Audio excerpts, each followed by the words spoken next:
L'aloe vera est considérée depuis des millénaires comme une plante médicinale mythique. Déjà, les Aztèques l'utilisaient comme remède miracle contre beaucoup de maladies. Dans la médecine populaire, elle est connue pour ses propriétés désintoxicantes, purifiantes, dégraissantes et désacidifiantes. Aujourd'hui, on sait également qu'elle exerce une influence positive à la fois sur le taux de sucre et le taux de graisse dans le sang, par exemple le cholestérol. Mais il faut préciser qu'il existe différentes sortes d'aloe vera. La véritable aloe vera, l'aloe barbadensis, est un lys du désert et est cultivée dans les régions sèches, notamment en Amérique centrale et en Amérique du Sud.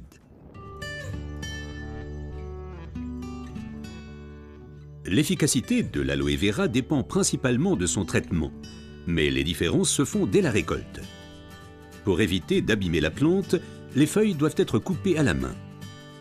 Comme la pellicule supérieure de la feuille contient de l'aloïne toxique qui protège la plante contre les animaux et a un effet laxatif pour l'être humain, il faut bien séparer l'enveloppe du gel intérieur.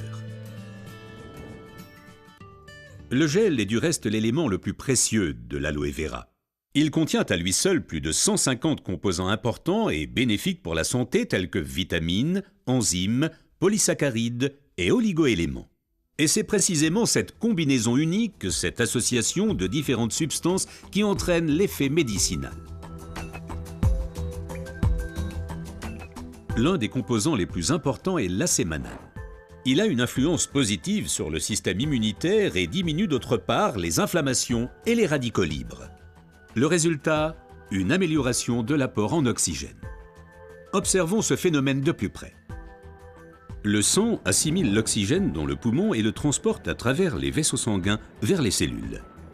Les gros vaisseaux se divisent et deviennent de plus en plus petits pour devenir enfin des vaisseaux capillaires. Les capillaires sont les plus petits vaisseaux sanguins.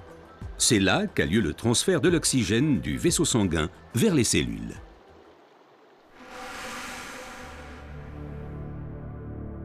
Une alimentation malsaine, la pollution de l'environnement, le stress et des exigences élevées affaiblissent notre système immunitaire. Les radicaux libres ont le jeu plus facile et ils peuvent entraîner des micro-inflammations dans l'organisme. Ces inflammations altèrent les vaisseaux et entraînent un épaississement des parois des capillaires.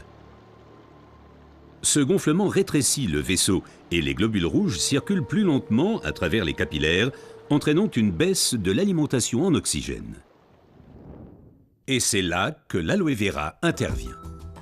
Elle réduit le gonflement des parois des capillaires. Les globules rouges circulent plus rapidement et l'alimentation en oxygène est améliorée. Les toxines et les impuretés sont évacuées plus rapidement. De récentes études indiquent que d'autres substances naturelles peuvent encore améliorer l'effet de l'aloe vera. Parmi ces substances, il faut citer tout d'abord le silicium, mais aussi l'huile d'onagre et enfin les minéraux basiques. Observons tout d'abord le silicium d'un peu plus près. Le silicium est indispensable à l'organisme. C'est un élément structurant. Nous le connaissons surtout sous forme de sable de quartz que l'on trouve dans la pierre et le béton. Dans l'organisme, le silicium contribue à stabiliser les tissus, mais il renforce également les os, les ongles, les cheveux, les tissus conjonctifs et les parois des capillaires. Avec l'âge, les capillaires menacent de perdre leur fermeté. Ils peuvent littéralement se désagréger, ce qui entraîne une interruption du flux sanguin. Dans le pire des cas, ceci peut entraîner des incidents vasculaires cérébraux et l'infarctus. Le silicium renforce et soutient les parois des capillaires et maintient ainsi le vaisseau sanguin ouvert. Les globules peuvent ainsi continuer à alimenter les cellules en oxygène. Mais le corps humain ne peut pas s'alimenter en silicium sous sa forme d'origine qu'est le sable de quartz. Toutefois, la nature offre des alternatives, et notamment une source végétale idéale, l'ortie. Car elle est riche en silicium naturel, mieux assimilable par l'être humain.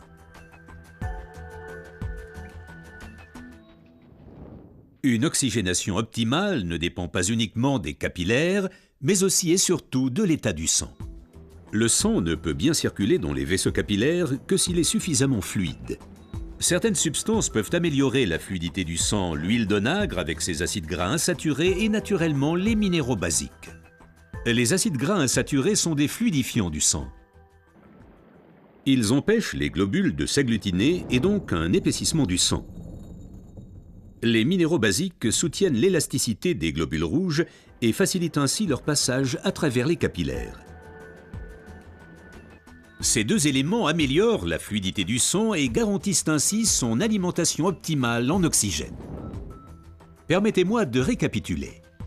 Une oxygénation satisfaisante de nos cellules est une condition importante de notre santé et permet également de prévenir les maladies graves. L'aloe vera et son effet décongestionnant améliorent l'oxygénation. Le silicium renforce les parois des capillaires et garde le vaisseau sanguin ouvert. Cet effet est renforcé par l'huile d'onagre et aussi par les minéraux basiques. Ce que la médecine populaire savait depuis longtemps est maintenant confirmé par la recherche moderne.